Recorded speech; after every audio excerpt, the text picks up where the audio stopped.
My name is Rick Dennis. My job title is hull finisher.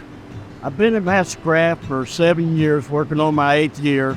I've been in this particular position for 4 years. Hull finisher takes and puts material over the plastic. The plastic is put on the boat for swim tabs, cleats, any hardware through the boat has to have plastic on it, and my job is to put fiberglass over them plastic parts, which helps strengthen it, helps waterproof it.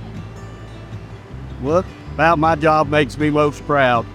The quality that I can put into that boat that MasterCraft is noted for, and help make the boat safer for people so they can enjoy their boating life.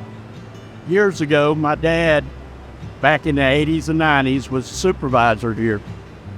Next thing I knew, my son lost his job because of the COVID going on, and he was able to hire on down here, and he actually is doing my old job. The legacy is big to us throughout my family. The Dennis name is well known in the boat industry. Handcrafted to me is attention to detail and doing your best. That's handcrafted to me. You put so much detail in what you do. Yeah, maybe not everybody's going to see it, but you got to be proud of what you do. That's handcrafted to me. I'm Rick, and this is MasterCraft HandCrafted.